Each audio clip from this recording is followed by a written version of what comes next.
माझी एक इच्छा आहे की संविधानाची जी कलमं आहेत आणि जे म्हणजे फुल संविधान आहे ते प्रत्येक मुलांना समजावं आणि प्रत्येक मुलापर्यंत पोचवावं ही माझी इच्छा आहे. मी बघितलं की भरपूर अनाथ मुलं आणि बालकामगार तिथं होते. मग मी आईला विचारलं, आई ह्यांचे कोणते हक्क आहेत का? मग आईनं म्हटलं की आहे, युनायटेड नेशनचं कन्व्हेन्शन आहे. Education is most powerful weapon to change the world.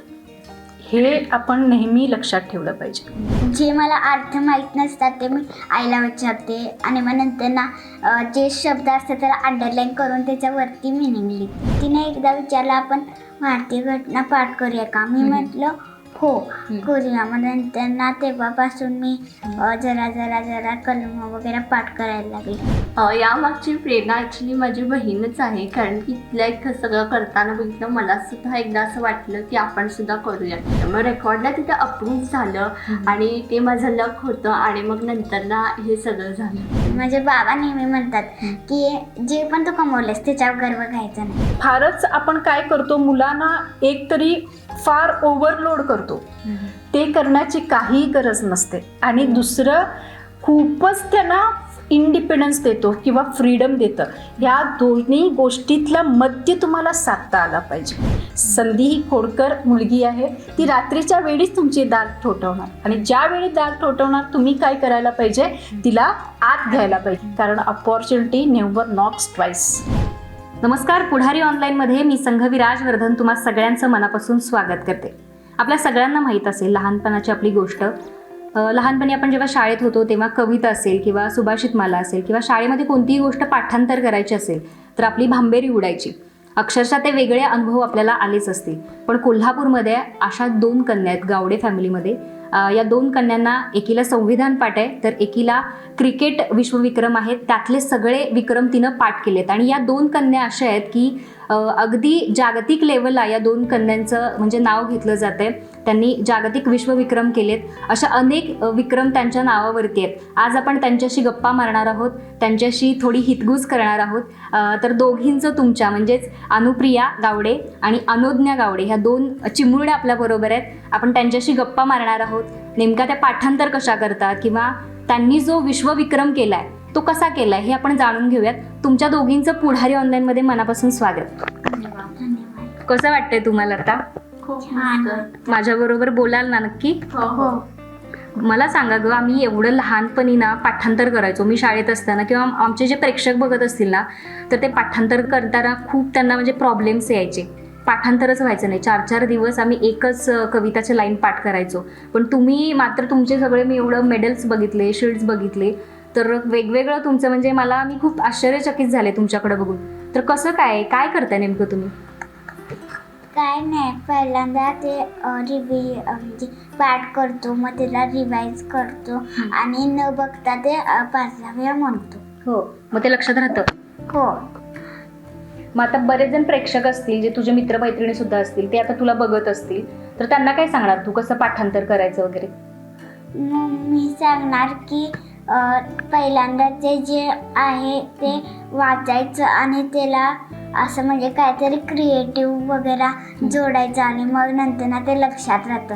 कारण की जे आपण व्हिज्युअलाइज करतो ते आपण जे हिअर करतो त्याच्यापेक्षा जास्त स्ट्रॉंग असतं. अच्छा, म्हणजे आपण काहीतरी क्रिएशन द्यायचं, ते असंच का आहे ते, आणि मग समजून घ्यायचं. हां, मग ते आपल्या लक्षात राहतं.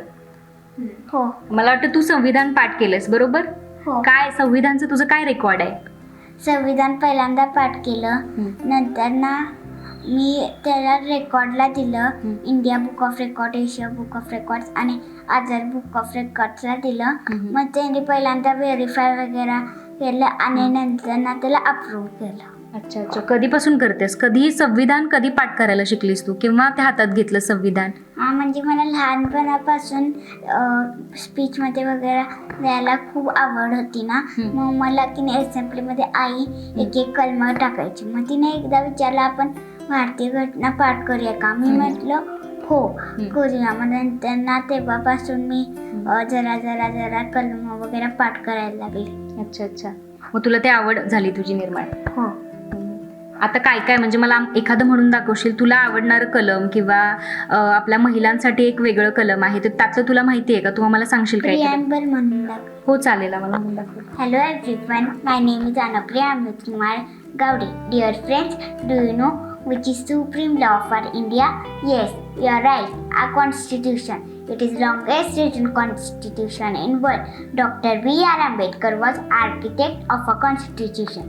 It came into existence on 26 January 1950. This day is celebrated as Republic Day. Our constitution starts with preamble. It says, "We the people of India, having solemnly resolved to constitute India into sovereign, socialist, secular, democratic republic, and to secure all its citizens justice, socio-economic and political, liberty of thoughts, expressions, belief, faith, and worship, equality of citizens and of opportunity to promote among them all, fraternity to assuring the dignity of individual and unity and integrity of nation." In our Constituent Assembly this 26 days of November 1949 do hereby adopt, enact and give ourselves this constitution. Thank you. नक्कीच. Wow, किती तू fast म्हणालीस ग. बऱ्याच जणांना याचा अर्थ सुद्धा माहित नसेल, बरोबर? तुझ्या वयाच्या मुलांना माहित असेल. नाही. नक्कीच. आता मला सांग, आपला जो सगळा देश आहे तो या राज्यघटनेवर चालतो आणि ते संविधान तू पाठ केलेलं आहेस, तर काय तू संविधानाबद्दल काय सांगशील?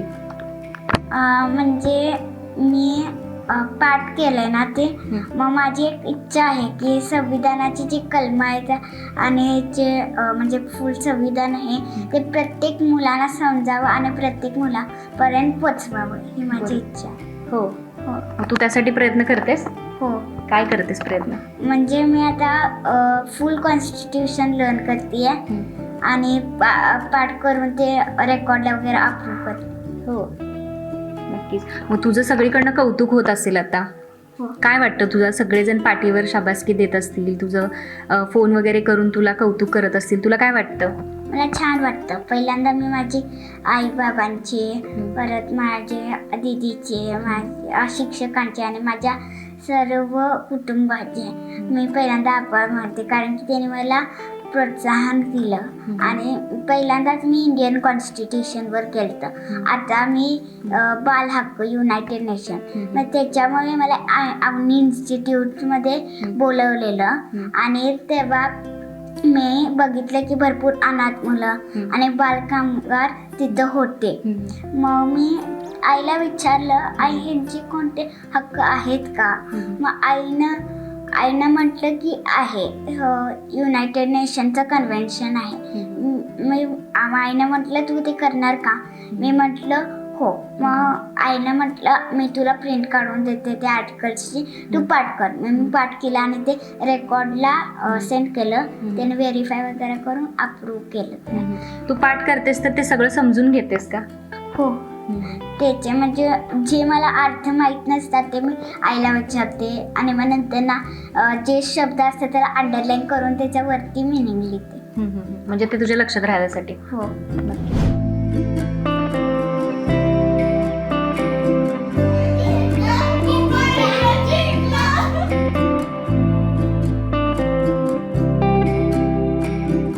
छान वाटते ग तुझ्याशी बोलून. तुझ्या दीदीशी पण बोलूया. आपल्यासोबत अनुज्ञा सुद्धा आहे, तिचा सुद्धा विश्वविक्रम आहे. तिनं सुद्धा खूप चांगले प्रयत्न केलेले आहेत आणि तिची सुरुवात आहे, म्हणजे आपल्या बहिणीकडे बघून तिनं सुरुवात केली आहे, बरोबर? तर आपण तिची सुद्धा प्रतिक्रिया घेऊया. काय सांगशील, कसं वाटतंय तुला? मला खूप छान वाटतंय.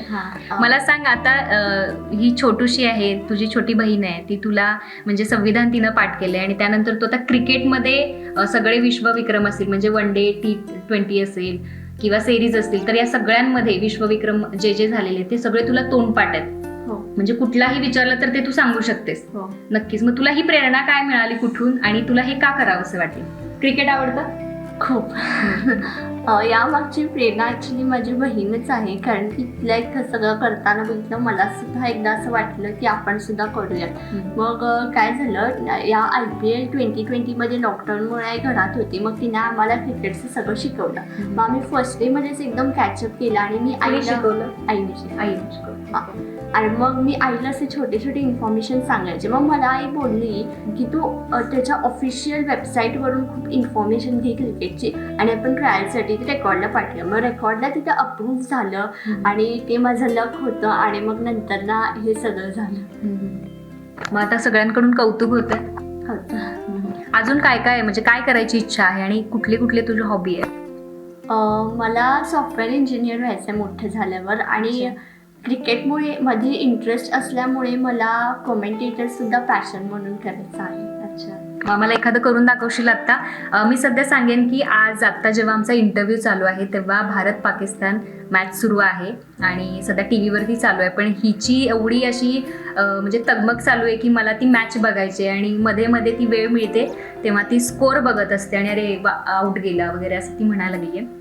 तर एकूणच तिचं जे क्रिकेट प्रेम आहे ते आपल्याला इथं दिसतंय. म्हणजे आपण जास्तीत जास्त बघतो की मुलं क्रिकेटच्या मागे असतात, मुली एवढ्या काय नाही आहेत. पण आता आपल्याकडं चित्र बदलताना दिसतंय. एवढीशी ही लहानगी मुलगी आता 8वीला आहे आणि तिला क्रिकेटचं एवढं वेड आहे.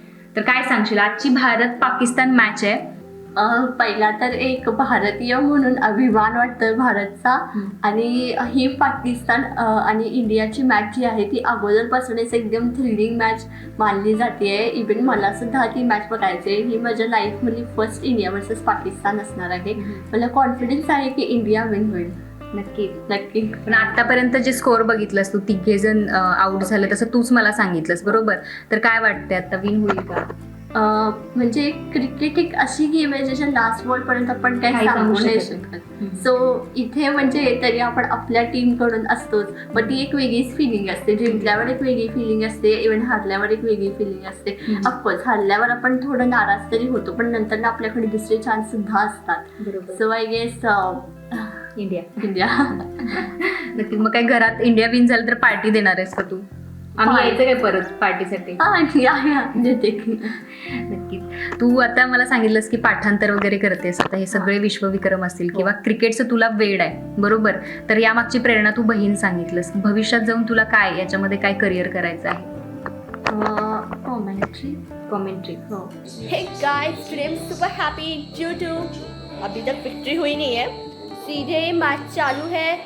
शायद अबू धाबी में मैच चालू है और ये मैच बहुत ही महत्वपूर्ण मैच है. RR versus Mumbai Indians. और अभी मैच चल रही है. क्या ये हो सकता है? वाह, ये पूरे कैप में शॉट खेला गया है. अब मुंबई इंडियंस को चाहिए 3 रन, वो भी 71 बॉल्स पे, जो मुंबई इंडियंस अच्छी तरह से चेज कर सकते हैं. आणि भविष्यात तुला काय व्हायचंय? Software engineer. आणखी दुसरं काही पाठांतर करणं किंवा वेगळे विश्वविक्रम करणं असं काही डोक्यात आहे का? तसा काही विचार आहे का?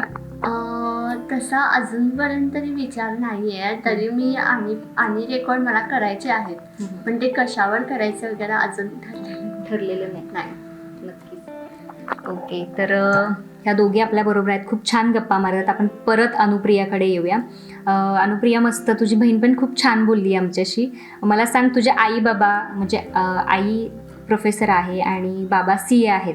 तर घरी कसं वातावरण असतं तुमच्या? कारण ते दोघेही बिझी असणार. मग तुम्ही एवढा सगळा अभ्यास आणि त्याचबरोबर वेगवेगळं हे तुम्ही इव्हेंट करत असता. तर कसं सगळं घरचं वातावरण असतं तू सांग मला. म्हणजे आई बाबा 11, 11:30ला जातात आणि आई 4:30 म्हणजे जाते. मग 11:30 म्हणजे 4:30पर्यंत आई असते. म्हणून माझे ऑनलाईन क्लासेस 3:30ला संपतात.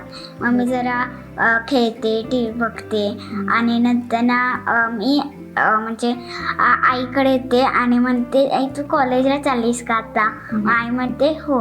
नंतर ना आम्ही खेळतो बॅडमिंटन, बाहेर जाऊन लपंडाव वगैरे असे खेळतो. आणि मग नंतर ना आई मला अलॉट करून जाते डिफरंट एक्सटर्नल एक्झामचे, शाळेचा अभ्यास हे सगळं अलॉट करून जाते. मग मी ते करते आणि नंतर ना थोडा वेळ खेळते किचन सेट वगैरेमध्ये आणि नंतर ना मी बॅडमिंटन खेळायला जाते दीदी बरोबर.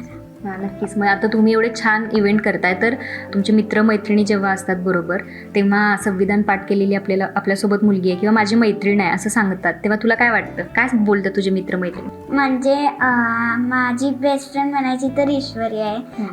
मग त्यांनी सगळे फोन करतात, काँग्रेस करतात आणि मला बेस्ट विशेस देतात की पुढे तू अशाच नाव कमवशील असं, आणि सपोर्ट करतात मला. सपोर्ट करतात. मला सांग, अनुप्रियाला मोठं झाल्यावर काय व्हायचंय? मला इंडियन ॲडमिनिस्ट्रेटिव्ह सर्व्हिसमध्ये जायचं आणि CA देखील व्हायचं. मला CA का व्हायचं आहे कारण की माझे बाबांबरोबर भरपूर व्याप आहे ना, मला ते कमी करायचं आहे असं. अरे बापरे, म्हणजे वडिलांचा CAचा जो व्याप आहे तो तुला कमी करायचा आहे. अच्छा, म्हणजे त्यांचं काम तू काढून देणार? नाही मग? म्हणजे मोठी झाल्यावर त्यांना सपोर्ट करणार, मदत करणार त्यांच्या सगळ्या करिअरमध्ये. हां. तू एक ग्राफ बनणार त्यांच्या करिअरचा. हां, म्हणजे पुढे जाणार, बाबांच्या पण पुढे जाणार.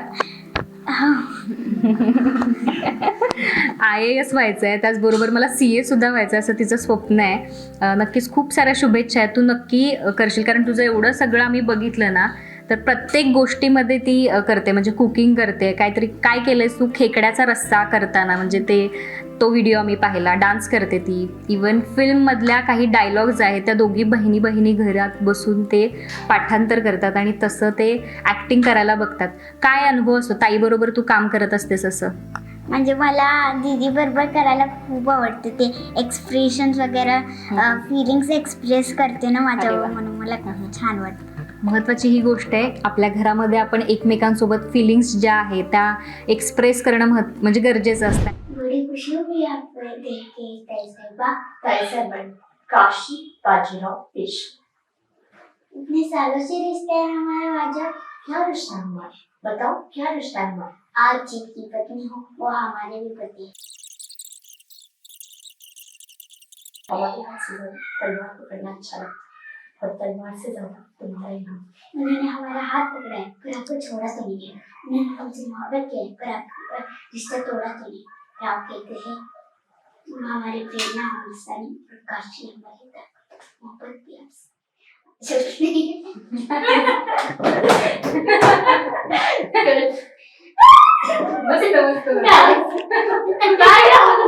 आणि एकूणच या घरात जेव्हापासून मी आले, म्हणजे घराचा पायरी चढले तेव्हापासूनच इथलं वेगळं वातावरण आहे. इवन या मुलींची वेगळी रूम आहे आणि इथं मला वाटतं कलाम साहेबांचं किंवा APJ अब्दुल कलाम साहेबांचं मोठं पोस्टर लावलेलं आहे. म्हणजे एवढं मोठं एम जर या घरात असेल तर नक्कीच या मुलीसुद्धा म्हणजे त्यांच्या करिअरच्या दृष्टीनं असतील किंवा त्यांच्या स्वप्नांच्या दृष्टीनं नक्कीच झेप घेताना आपल्याला इकडे बघायला मिळतात. अनुप्रिया, मला सांग, घरी कसे आई बाबा कसे तुम्हाला म्हणजे वेळ देतात? आता ते दोघं तरी तुम्हाला कशी म्हणालीस की या टायमिंगला जातात, पण तुम्हाला शिकवताना काय काय ओरडतात किंवा प्रेमाने सांगतात, काय करतात? म्हणजे ओरडतात पण प्रेमाने पण सांगतात.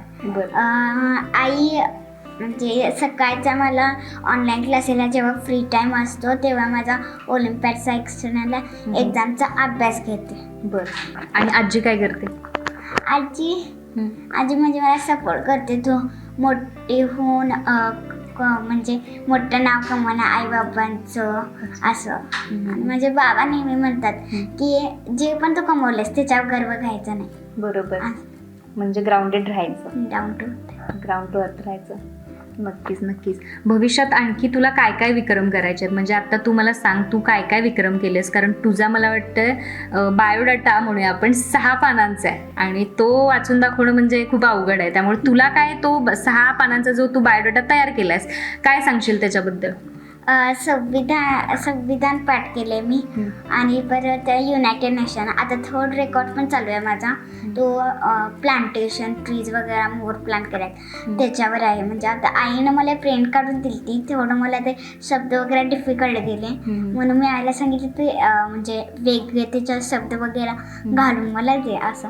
आणि मला ओलिम्पियाड्समध्ये पण मिळाल्यात. मी इंटरनॅशनल आणि नॅशनलमध्ये पण आहे आणि मी टायकांडोमध्ये पण खेळली आहे. आता लाटीकाठी पण शिकतेस? हो. आणखी काय काय शिकायचं आहे तुला? म्हणजे अनुप्रिया अजून कुठल्या गोष्टीत कमी आहे असं आम्हाला म्हणायचं आहे? म्हणजे अजून अनुप्रियाला ही गोष्ट माहीत नाही असं कुठली गोष्ट आहे का? म्हणजे आता मला माहीत नाही अशी गोष्ट कोणतीच नाही खरं. मला स्विमिंग वगैरे असं किंवा वेगळं स्विमिंग येतं मी. येतं? अरे बापरे, म्हणजे मला वाटतं बऱ्यापैकी आर्ट्स फॅकल्टीकडे ती गेलेली आहे. ड्रॉइंग येतं, स्विमिंग येतं, स्विमिंग मध्ये गिटार वाजवतेस, हा. लाठीकाठी येतं, डान्स करतेस, ऍक्टिंग करतेस, ओके, एवढं सगळं पाठांतर करतेस, पुन्हा शाळेत तू हुशार आहेस, तर सगळंच येतं तुला. आणखी काय काय येतं? मला पियानो वाजवायला पण येतं अरे वा. आणि लाटीकाठी भरतनाट्यम ते हम्म. पण शिकते मी. शिकतेस? हो, म्हणजे मला सगळं शिकायचं आहे. सगळ्यात मला हुशार व्हायचं आहे. एकाच हुशार होऊन काय म्हणजे काय होत नाही ना. हम्म. म्हणून सगळ्यात कुकिंग यायला पाहिजे, सगळं यायला पाहिजे ना. पण असं म्हणतात की सगळंच जर करायला गेलं तर काही काही गोष्टी अर्ध्या अर्ध्या राहतात, म्हणजे ते पूर्ण करता येत नाही असं म्हणतात. काय तू आता सगळंच करायला लागलेस आणि सगळ्यामध्ये हळूहळू पुढं ग्रीप घ्यायला लागलेस, बरोबर? मग असं तुझं जे स्वप्न आहे IAS व्हायचं, CA व्हायचं, ते मागे राहील असं वाटत नाही तुला? नाही, म्हणजे आता IASचा अजून 10th नंतर मी अभ्यास करायला लागणार आहे. आणि CAचा मला थोडं टॅली बॅलन्स करायचं, तेवढं येतं मला. आता वय किती तुझं? आता मला 9वा वर्ष. मग 9व्या वर्षात तू एवढं सगळं केलंस?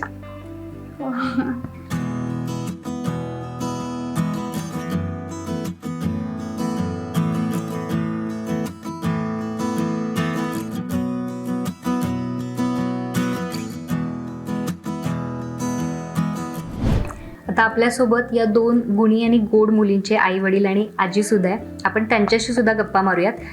कसं वाटतं आज मुली तुमच्या एवढं विश्वविक्रम करतात आणि जगभरामध्ये त्यांचं नाव होतंय? खरोखरच अभिमानास्पद आहे की होय, आम्हाला 2 मुली आहे आणि त्या विश्वविक्रमवीर आहेत. याचा खूप आनंद आई म्हणून खूप आनंद आहे मॅडम, नेहमीच. बाबा, तुम्ही काय सांगा? मला पण अभिमान आहे माझ्या कन्यांचा. आणि मुलगा मुलगी हा विषय तसा गौण नाही. विषय पण थिंकिंग चेंज झालं पाहिजे की मुलगाच पाहिजे, मुलगी पाहिजे. फक्त ती आपत्ती एक पाहिजे आपल्याला आणि तिची आपण जपणूक व्यवस्थित केली पाहिजे. That is fine. म्हणजे ते त्यांनी तुम्हाला बघितलं पाहिजे, ही संस्कृती संपलेली आहे. आणि त्यात काय म्हणजे ते सोडून पण द्यावं या समाजाने. काहीतरी या व्यवस्थेकडनं टर्न व्हावं, पुढे जावं. बाळाचे पाय पाण्यात दिसतात. मग तसं या मुलींचं काही होतं का? लहानपणापासूनच त्या तेवढ्या हुशार आहेत का? जे लहानपणापासूनच म्हणजे मी जे काही मी सांगायचे, मोठी कन्या असू दे, छोटी कन्या असू दे, जे काही मी सांगायचे लगेच कॅच करण्याची त्यांची जी चमक आणि धमक होती ती लहानपणापासूनच मला दिसली होती. त्यात मी वेगवेगळ्या त्यांना म्हणजे 1 ॲक्ट प्ले असू दे, माझी मोठी मुलगी करते 1 ॲक्ट प्ले, त्यानंतर स्पीच, रिसायटेशन, ज्या ज्या कॉम्पिटिशनमध्ये त्या भाग घ्यायच्या त्या कॉम्पिटिशनमध्ये त्यांना बक्षिसं मिळायची. Hello everyone, this is Ananya Alkwani. Today I'm going to inform you what's the facts of the world of cricket. So let's begin. First World Cup was held in the year 1935 and was won by West Indies against Australia 17 runs to 91 was the score. Second World Cup was held in the year 1939 and was won by West Indies against England by 92 runs to 86 was the score. And it was a historical moment for India when India won the third World Cup match under the captaincy of Kapil Dev for 3 runs. त्यानंतर छोटीच्या बाबतीत सांगायचं म्हणजे ती premature baby आहे. खूप म्हणजे जन्म मृत्यूचा जो आपण खेळ म्हणतो ते अनुभवलेला आहे आम्ही. ॲक्च्युली तुम्हाला सांगते मॅडम, मी त्या येतात आणि मी कॉलेजवर असते. म्हणजे त्या 8 वाजता जातात आणि मी 10 वाजता घरी पोचते. तरीही देखील त्या मला मध्ये फोन करून, शाळेतून आल्यावर फोन करून त्यांची काय असाइनमेंट्स आहेत ते मला सांगतात. इवन 10 वाजता मी आले तरीही मी काय करते, त्यांचं पाहते आधी सगळं केलंय का, जे काही असाइन केलेलं असते त्यांनी कम्प्लीट करून ठेवलेलं असते, कधीही पेंडिंग त्यांचं नसतं. म्हणजे समजून सांगितलं एकदा तर त्यांना लक्षात राहतं. आणि त्या म्हणजे प्रत्येक गोष्टीमध्ये त्यांना परफेक्शन पाहिजे असतं. इवन मला देखील त्यांना शिकवताना मला आधी अभ्यास करावा लागतो, नाहीतर क्रॉस क्वेश्चन मला असतो, हे कसं काय तू सांगितलंस. त्यामुळे खूप जबाबदारपणे त्यांना मला त्या गोष्टी म्हणजे ॲक्च्युली क्लासेस वगैरे त्यांना काही लावलेले नाही आहेत. इवन शाळेचा देखील अभ्यास मी त्यांचा घेत नाही. ज्या एक्सटर्नल एक्झाम्स आहेत, ओलंपियाडसारख्या एक्झाम्सला त्या बसतात, स्कॉलरशिप एक्झाम्सला त्या ज्या बसतात, त्याच परीक्षेचा अभ्यास मी त्यांचा घेते. नक्कीच. किती समाधान आहे आता. खूपच म्हणजे काय म्हणतो की खूप लहान वय आहे. मला वाटतं ती 4वीला आहे आणि ती 8वीला आहे. आणि आई वडील नेहमी म्हणत असतात की बाबा मोठी झाल्यावर तुम्ही असे बना तसे बना असं सांगत असतात. आम्हाला काही सांगावंच लागलं नाही आणि एवढ्या छोट्या वयामध्ये त्यांनी इतकं सारं जगभरात जे नाव आमचं केलेलं आहे त्याच्याबद्दल म्हणजे शब्दातून ते आमच्या भावना व्यक्त करता येणार नाही मॅडम. इतका आनंद आम्हाला आहे. नक्कीच. बाबा तुम्ही काय सांगाल? दरवेळी रोज त्याला कोणतरी भेटायला येत असतं, कोणतरी तिचा इंटरव्ह्यू असतो, कुठेतरी काय असते, कुठेतरी तिला गेस्ट म्हणून बोलवलेलं असतंय. प्रत्येक ठिकाणी असते तिचं. म्हणजे आता इतक्या ठिकाणी आम्ही बघितलं की ती म्हणजे तिला इतकी माणसं ओळखतात, अनुप्रिया अनुप्रिया. म्हणजे सहज आपण कोल्हापुरात जरी गेलं, अगदी खाली आम्ही भागात जरी सानेगुरी वगैरे गेलं तर अनुप्रियाला स्पेसिफिकली ओळखलं जातं सगळ्या ठिकाणी. त्यामुळे कसं आहे, एवढं मोठं नाव कमवलं एवढ्या छोट्या मुलीनं, त्याचा अभिमान हा कायमस्वरूपी असणार. आपण आई वडिलांनाच आहे तो आपल्या अख्ख्या कोल्हापूरकरांना अभिमान आहे तिचा. आपल्या बरोबर आजी सुद्धा आहेत, आपण त्यांची सुद्धा प्रतिक्रिया घेऊया. छान नाती आहेत तुम्हाला आणि एवढं चांगलं आता जगभरात नाव कमावतात. तुम्हाला काय वाटतं? मला खूप अभिमान माझ्या पोरकीचा. दोन्ही नाती माझ्या हुशार आहेत, आई वडील पण हुशार आहेत, त्या मनात त्या मुली हुशार झाल्यात आणि काय आम्हाला आमचं संपूर्ण घराण्याचं नाव कमवलंय. माझ्या नातीनं लहान असणार पण ती जन्मताच लहान, म्हणजे काळजी वाटत होती बघा मला. तिला मोठं कसं आत्मजा होतंय की नाही हे मला फार हे वाटायचं. तरी पण आईवडिलांची, देवाची, सगळ्यांची कृपेमुळे आज माझे नात एवढ्या पदाला पोचले बघा आणि सगळ्यांचं नाव कमवले, आईवडिलांचं पूर्ण घराण्याचं कमवले बघा. असं तिनं सतत राहावं ही इच्छा आहे बघा परमेश्वराकडे. म्हणून माझा पण मुलगा फार परिस्थितीतून वरती आलाय, भयंकर परिस्थितीतून, आणि त्याने स्वतः इथं येऊन हे सगळं वैभव केलेलं आहे बघा माझ्या मुलाने. खूप आजी म्हणजे भावनिक झाले त्यांच्या डोळ्यात. की वडील 8वीला असताना त्यांचे वारले आणि त्यानंतर तिचं काजू सोलायच्या फॅक्टरीमध्ये चंदगडमध्ये ती जायची. काजू सोलून जे काही आहे 1200 रुपये वगैरे कमाई असायची. त्यामुळे मुलांना कधीही एक म्हणजे काय म्हणतो आपण, दिवाळीचा एखादा ड्रेस दिवाळीचा मिळायचा. लोकांनी दिलेले कपडे घातले, आजपर्यंत लोकांनी दिलेले चपलं वापरली. म्हणजे अशा म्हणजे एकच ड्रेसवर त्यांनी सगळं ग्रॅज्युएशन कम्प्लीट केलं मॅडम. आणि कोणाचं काहीच नव्हतं म्हणजे सपोर्ट म्हणायला. इव्हन CA करत असताना देखील म्हणजे जर क्लासेस केले असते तर ऑल इंडिया रँक आले असते मॅडम. म्हणजे BComला वगैरे विद्यापीठात आपले 5वी आलेले ते.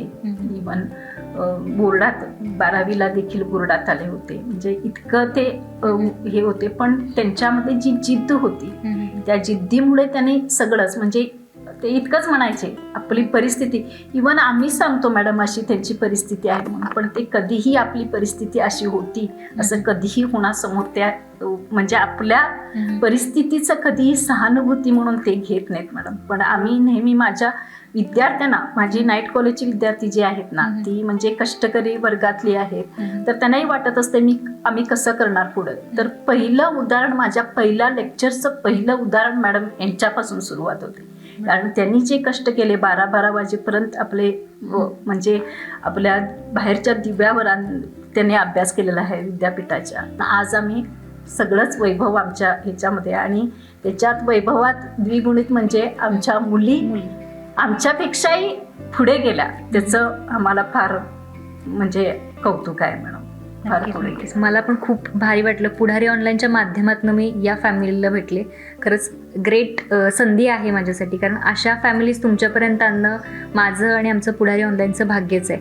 कारण यातून अनेक अनुप्रिया, अनुज्ञा असतील किंवा अमित कुमार असतील किंवा अक्षता असतील, तर या अशा फॅमिली घडायला हव्यात. मी इथं आल्यापासून पाहिलं की घरामधलं वातावरण खेळीमेळीचं आहे, आनंदी वातावरण घरामध्ये बघायला मिळतं आणि या घरातले संस्कार आहेत ते बघायला मिळाले. कारण आल्यापासून आजींची धावपळ म्हणा किंवा घरातल्या प्रत्येकाची धावपळ जी चालू आहे त्यातून घरातला जो गुण आहे किंवा घरातलं जे वातावरण असतं ते आपल्याला लक्षात येतं.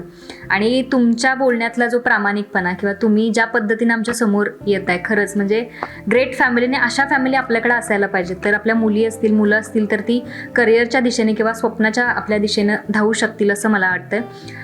एकूणच परत आपण अनुप्रिया आणि अनुज्ञाकडे येऊयात. त्यांची इच्छा आहे की IAS व्हायचं, CA व्हायचं, तर कशा पद्धतीनं तुम्ही त्यांना सपोर्ट करणार आहेत? आत्तापर्यंत तुमचा चांगलाच सपोर्ट आहे, मला ते दिसलं तुमच्या सगळ्या ह्याच्यातून. आता इथून पुढे तुम्ही कसा सपोर्ट करणार आहेत त्यांना? आता मुलींच्या बाबतीत त्यांचं करिअर त्यांना चॉईस दिले आम्ही. बरोबर. आणि आता जसं आता ते म्हणतात IAS वगैरे, जसे मोठ्या होतील तेव्हा त्यांचं लायकिंग हे याच्यावर डिपेंड असणार हो. आणि ते काय करतील ते करतील. आमचं त्याच्या काही बंधन नसणार. त्यांना जे काही शिकायचं आहे, जे काय व्हायचं आहे, त्यांच्या इच्छेप्रमाणे ते होते. नक्कीच अशाच फॅमिली आपल्याकडे बऱ्याचशा बघायला मिळतात. पण त्याचबरोबर काही फॅमिली अशा आहेत की आपल्या मुलांना बंधनं येतात. त्या फॅमिलीला काय सांगाल? आणि तुम्ही एक पालक म्हणून जेव्हा अनुप्रिया किंवा अनुज्ञाकडे बघता तेव्हा अनेक मुलं अशी असतील जी खरंच म्हणजे टॅलेंट असेल त्यांच्याकडं, ह्या दोघींसारख्या हुशार असतील, पण कुठल्या कुठल्या गोष्टीमध्ये ते मागे राहतात. आता तुम्ही दोघे वेल एज्युकेटेड आहात आणि त्यामुळे ह्या गोष्टी म्हणजे त्यांना पाहिजे ती गोष्ट तुम्ही, आता ती अनुप्रिया म्हणाली की मला आईने सांगितल्यानंतर लगेच प्रिंट आणून दिली. पण असे बरेचसे आई वडील असतील की जे मोलमजुरी करतायत किंवा कुठेतरी काम करतायत, पण त्यांची मुलं खूप हुशार असतात पण त्यांना संधी मिळत नाहीये. अशा आई वडिलांना काय सांगाल किंवा त्या मुलांना काय सांगाल? समाजाचा जेव्हा विचार करता तुम्ही एक वेल एज्युकेटेड CA आणि प्राध्यापिका म्हणून, तर काय सांगाल?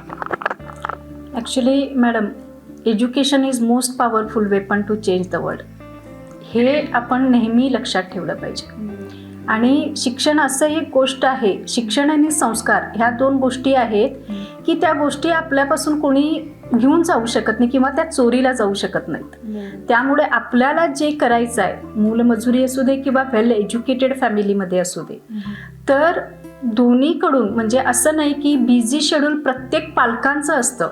आपण पाहतो की बरीच मुलं अशी आहेत, खूप टॅलेंटेड आहेत, पण आपण पालक म्हणून कुठेतरी असं नाही, नेहमी आपण काही वेळा पाहतो की कारणं दिलेली जातात. आम्ही बिझी असतो, शेड्यूल बिझी असतं, त्यामुळे लक्ष द्यायला मिळत नाही, असा सगळे. पण एक आहे की आपण जर टाईम मॅनेजमेंट केलं, प्रत्येक गोष्टीचं नियोजन व्यवस्थित केलं, आणि ही गोष्ट मी माझ्या अनुप्रियाकडून शिकलेली आहे मॅडम. म्हणजे तिची जी प्रत्येक गोष्ट असते करण्याची, तुम्ही पाहिलं असेल, ती म्हणते मी हे शिकते. तुम्हाला वाटत असेल मग ते बालपण, तेही तुम्हाला सांगितलं तिनं मी खेळते वगैरे, पण तिचं प्रत्येक गोष्टीचं नियोजन असते की मला ह्या वेळेत ही गोष्ट केली पाहिजे. आणि तिच्याकडूनच मी घेतलं की बाबा नाही, आपण कारणं द्यायचं नाही, तर नियोजन केलं तरी प्रत्येक गोष्टीला आपण वेळ देऊ शकतो, आपणही ते कार्य करू शकतो. इवन तुम्हाला सांगते, मी एक यंग रिसर्च अवॉर्डला आणि एक्सलन्स अवॉर्डला अप्लाय केलं होतं. त्यावेळी ती मला म्हणाली, हे तुला मिळालं पाहिजे, अजिबात आई कुठलंही हे करायचं नाही, हे माझं झालेलं नाही, ते झालेलं नाही म्हणायचं नाही, तर तू ते केलं पाहिजे. म्हणजे मुलांकडूनही शिकण्यासारखं भरपूर काय असते. आणि आम्हीही ॲज पॅरेंट, कारण पालकांचं कसं असते की फारच आपण काय करतो, मुलांना एकतरी फार ओव्हरलोड करतो. ते करण्याची काही गरज नसते. आणि दुसरं, खूपच त्यांना इंडिपेंडन्स देतो किंवा फ्रीडम देतं. या दोन्ही गोष्टीतला मध्य तुम्हाला साधता आला पाहिजे.